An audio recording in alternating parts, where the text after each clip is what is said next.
everybody, Beth here from Access Paranormal. Had some fun technical issues. Gotta love the internet connection here in this wonderful, quiet, semi-remote area, but it also comes at a wonderful price. Thank you so much to everybody who's been very patient with me over the last couple of weeks. I was not well with the flu. It attacked me wholeheartedly, and I was not in a very good state. Trust me, you are glad that I was not talking to you back then, but also last week as well, having an appointment which ended up helping me land a new job, so it ended up being very worth it. It had to be very worth it if I was going to miss talking to you guys as well. Hi Vicky, good to see you, lovely one. So DOP, what does it stand for? Well, of course, we had the lovely Brent who was able to comment when I first posted about this, saying what it was. Hello. And DOP is actually disappearing object phenomena. Now, may not be all that exciting and very sexy, but it is a really interesting subject when it comes to possible paranormal phenomena, because a lot of cases I personally have dealt with, people will actually mention the fact that objects may disappear and reappear. So we'll talk about that as well. Oh, thank you, Gary. Yeah, I'm so glad to be feeling a lot better now. I'm really over very much over the worst part, which is wonderful. Go immune system, finally sorting yourself out. So DOP, disappearing object phenomena. Now there's also ROP, which is reappearing object phenomena. So we'll talk a little bit about both, but more so DOP as well. Hi Damo, good to see you.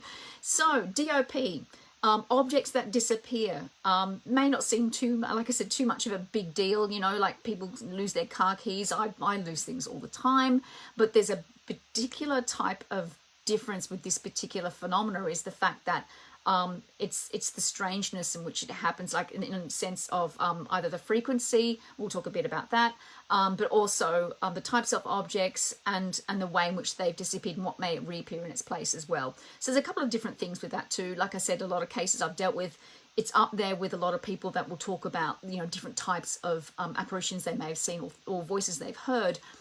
Objects reappearing or disappearing or feel like they're being moved is actually quite a common thing that a lot of people feel they may have in their home, that it may be done by a spirit or created from a spirit perspective. So there's that too. Now, the first thing I want to mention, it's nothing to do with poltergeist activity. That's a very different thing, although it may seem quite similar. Poltergeist is when you can actually see an object move from A to B. With DOPs, or reappearing objects, it's actually something that you don't see the transition of. So that's the biggest key there. It's not necessarily something you're going to see go to woe. So that's it as well. Foxy, good to see you, lovely. So that's the first thing with regarding this particular type of phenomena as well. There's a beautiful lady called Mary Rose Barrington who actually really started to research this. She's a psychical researcher herself. She started to actually get really into this, and she originally had called this type of phenomena a JOT, which is J-O-T-T, and it's probably backwards the way I've written that to you guys, because cameras are great. JOT, just one of those things. And the objects that would actually go missing are called jottles.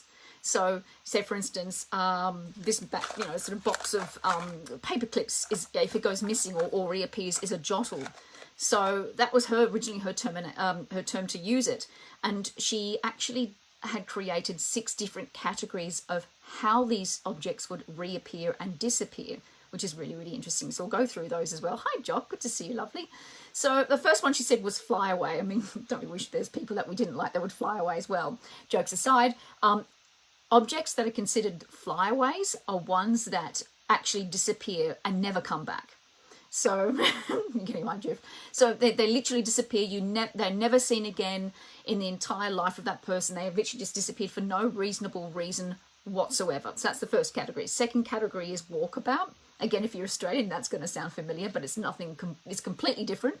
That's when it's actually missing from one location, but is found elsewhere. So, say for instance, this pen went missing on my table here, and then say a week later, I find it in the kitchen, just on the table. That's fine. So that's usually what walkabout is. It just seems to kind of appeared somewhere else.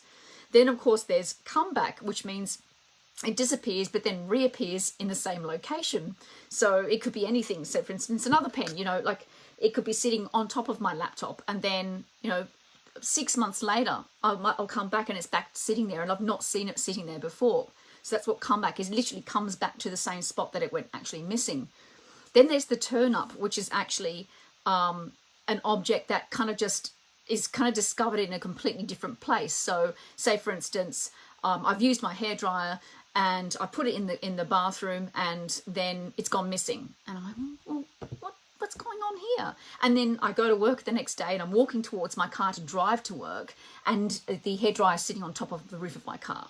So it just turns up whenever it feels like it in a place that's completely unfamiliar. Then there's the windfall, which is one where, say for instance, I never did anything audio. I'm just your bog standard person. I wouldn't have a voice recorder. And I come home one day and I find this sitting on my couch. No idea why, no idea where it came from. It just turned up there, and I'm like, that's not even mine. I don't even know anybody who's into this kind of stuff. Random. So that's what that is. And the last one is trade in. So that is where, say for instance, this measuring tape disappears, and in its place is this iPhone. If only it was like that all the time. So obviously different value in that particular example, but so that's what can happen as well. So these are the types of objects and categories that can happen with people who've had these experiences. So it's really, really interesting. Now, Marcus Lang, some of you may know of him or not, he's very familiar with this particular type of phenomena, and I won't go into exactly why, because he's a very intriguing individual, and he actually posted a bit of an idea of what he thought it might be, and I thought this was really interesting, and I thought it was worth mentioning as well, is the fact that, say for instance, excuse me, this ended up being on the couch, and so just turned up, remnants of that lovely flu. This turned up on the couch, completely unannounced, and then it disappeared again. And his theory is that maybe there's a possibility that there are objects that can vibrate at a different level to what we can perceive. Now, it's not too far from that idea or thought, and we start to really look at the basics of physics when we start to look at that, but maybe there are certain objects that have the potential, however, to vibrate at a certain level that we can't actually observe or perceive. So, but those objects in his example are still there. So maybe this thing is still sitting on the couch once it's disappeared or reappeared. It's always been there, but suddenly now I'm actually able to see it. So I thought that was a fascinating example, and I thought, well, it's very worth mentioning. So thank you for that, Marcus, and I really do hope I can get to see you and Vicky at some point in the future as well. So, my thoughts. I know it is Shirley, it's fascinating stuff. Hi Robert, good to see you. Rob from Afterlife Paranormal, very good, welcome. And Karen too, good to see you, lovely ones. So yes, my thoughts on this really interesting theory and type of phenomena that people will often experience if they feel they've got a haunting case going on. Now, of course, rational head Beth here is going to start to go, okay, well, are there other ways in which we can explain something like this? The first thing I would think is possibly deja vu. Is it a type of deja vu that we have where our minds trick ourselves into the possibility of an object that we swore we put in a certain place, then actually disappears, or the opposite way around? So could that be something that's going on that we haven't really explored much at all? Because deja vu is literally a mind slip. It is a thing where your brain tricks you into believing the fact that you've actually had a memory from something that hasn't actually happened yet. So is there something like that going on with something like this? Again, could it be memory distortion as well? If you're not familiar, go and have a bit of a Google on that one as well. It's really fascinating. Also, I'm touching on it a little bit. Could it be quantum tunneling? Again, I don't want to go into that because that's a whole other ball game as well. And it takes a bit to eat, basically. Not that you eat quantum physics, but trust me, just bit by bit, it takes a lot to get your head around. So if you're fascinated by that, go and have a Google that as well if you want to as well. Another thing as well I think is quite interesting to mention is the type of objects that actually go missing. So why is it always usually the smaller ones, like people say, oh, the statue disappeared, or say, for instance, measuring tape, or all sorts of different smaller objects go missing. Why is it, not that you'd want it, but why isn't my car go missing? Because maybe certain parts in Sydney I could probably get that to happen. But why is it? Why not a house? Why not trees? Why not something that's really quite large that would go missing as opposed to something small and then reappearing elsewhere as well? So I think that's something interesting to keep in mind as well. And also the types of people who experience this type of phenomena. So is it more likely females than males? You know, is it more likely younger people or older people? Or maybe geographically, could it happen more so in New Zealand than it happens in South Africa or somewhere like that? So, you know, what's maybe the possible connection with that? Is it the way in which we're built? Is it the land? You know, you literally, like we always know, it's Pandora's box. Once you start to have a look and start to ask questions, it's really actually quite fascinating.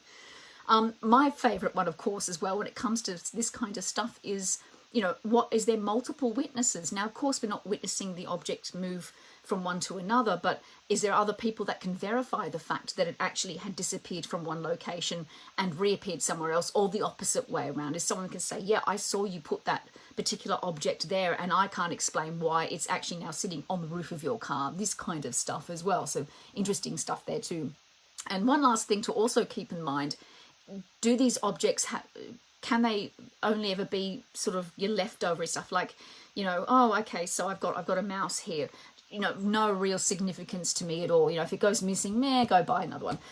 But if it's rings or jewelry or something like that, you know, if it's got more sentimental value to you, you know, does that mean it's more likely to happen or less likely to happen? Is it more likely going to be something of something that's important to somebody as opposed to something that you just go buy, you know, for $10 at a shop the next day kind of thing? So interesting stuff to keep in mind. I think it's good to keep an open mind about it. I know that Dr. Tony Jinks, if anyone has not heard of him before, he is a researcher. He doesn't do a lot of research here anymore in Sydney, but he did write, did some research on it. I think he looked over probably about 400 cases himself, wrote a book on it as well. I think it's called Objects Behaving Badly, but I'll have to double check that. I love the title.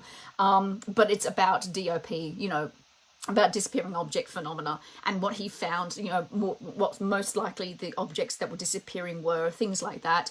I'll see if I can find the video he did when he did a talk at one of the UFO New South Wales Research Society's meeting. Really great article, great presentation with that as well. So fabulous. So I just heard a really strange noise and it's getting dark here because we're starting to go slowly back into the winter months as well. So freaking myself out. So anyway, but yeah, so all these different kind of stuff.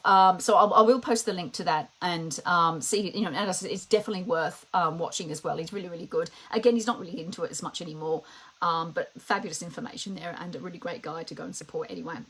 But yeah, I'd love to know your thoughts on that as well. Oh, when do I start my new job? In about 2 weeks, Vicky. So I'm happy with that too. It's going to be close to home, and for more money, we've got to love that stuff. So, so thank you to everybody for that too. But yes, I'll post the links there. But again, use the comments section below. Would love to know your thoughts on what you think it might be.